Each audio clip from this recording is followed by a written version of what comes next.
Welcome, my kaiju cronies. It gives me great pleasure to bring some closure to a Bandai theme that has encompassed the last 2 years.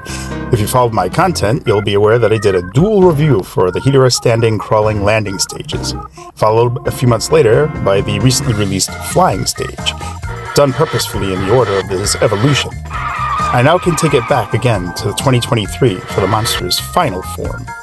The form we all associate most with the smog monster, the walking tower of toxic terror, the Bandai movie monster series Hedorah, Perfect Stage.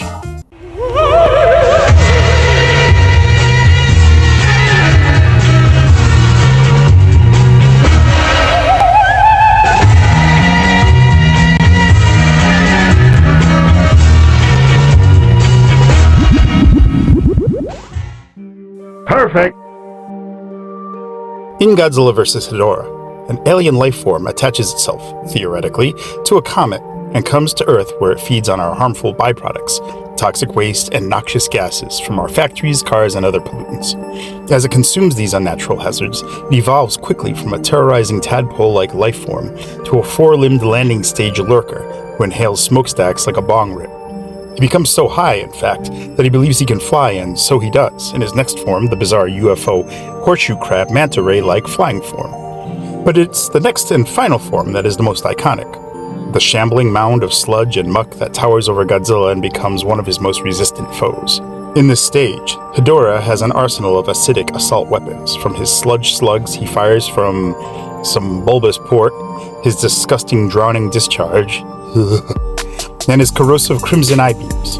He's also able to shapeshift from his form back to his flying stage, and he's highly durable against Godzilla both in his physical and atomic breath attacks.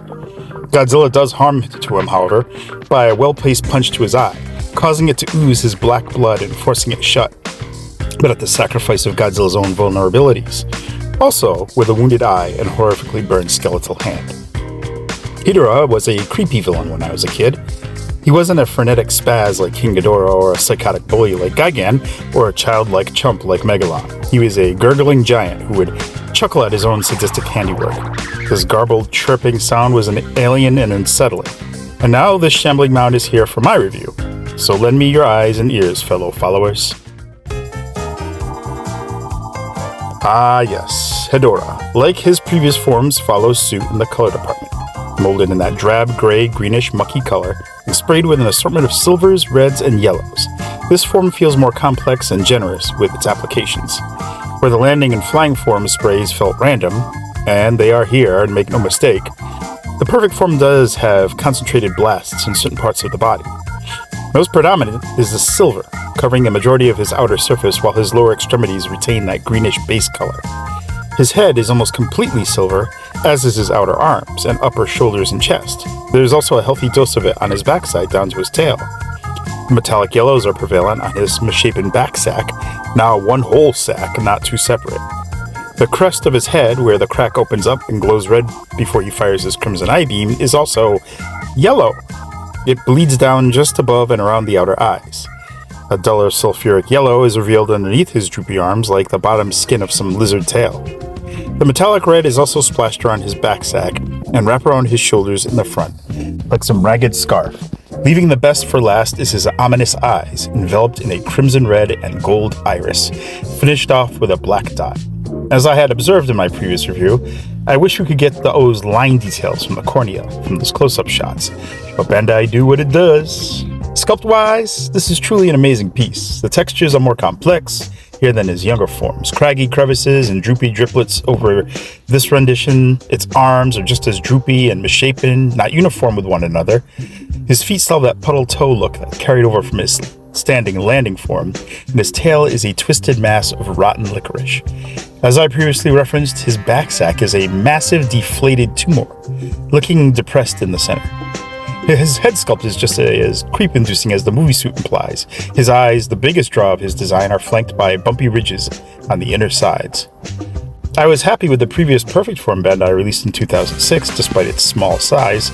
I appreciated the hunched-over posture, but since acquiring this version, that mold has a happy home on my older brother's shelf. This one is taller, but not quite where it needs to be. More on that later. I own the original Bandai 8-inch Hedorah. You know, the one with the clear plastic eyes? I love that aspect, but the rest of the sculpt was a solid lump of someone's memory of what Hedorah looked like. Smaller than his other 8-inch monsters, his only articulation was his stubby arms. We get the same level of articulation here, but because of the accurate sculpt, the softer vinyl, you can pull off some expressive poses. The left arm can rotate 360 degrees fairly well, but the right arm is a little bit more of a mission, as the sculpt can come into conflict with itself. If you force it, like I am here, you can do it, but it takes some effort.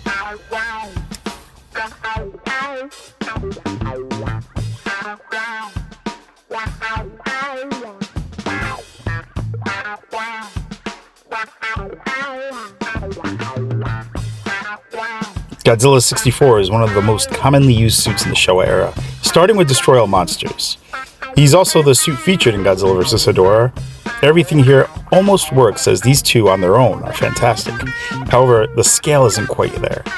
Hedorah is a bit taller than Godzilla, but here it's only marginal. Part of the Smog monster's threat was its massive frame when compared to the King of Monsters. Landing crawling stages next. Again, as I noted in this figures review, a perfect form seems far more detailed than the smoother crawling one. It also draws the obvious differences on how the paint falls on the mold. The sprays are cleaner and more random, looking like an afterthought compared to his final form. Still, a great looking set. Standing landing shares some of those observations because I feel perfect form is still a bit undersized. These look like members of the same species, but not the same monster. The landing form has a large, smooth, bulbous head like a swollen grape, where the perfect form is like a large raisin. Flying form is such a conflicting piece for me. I love that I have it. I love the form itself in its design and execution. I don't love it as much as it costs, but that is a subjective matter. But here, the price tag doesn't sting so bad. So there's that, as these two give me the NES Monster of Monster vibes. And now, the family portrait. Hedorah with all of its available forms from Bandai. Missing is a smaller half-tadpole, half-quadrupedal form used in a few scenes near the beginning and the end when he tries to escape in its depleted state. I never thought I'd see this a reality from Bandai, and I refuse to pinch myself. Hedorah, one of my favorite Showa villains next to Ibra and Mechagodzilla, is finally close to perfect as we can get, for now. I wonder what Jet Jaguar's opinion of him is.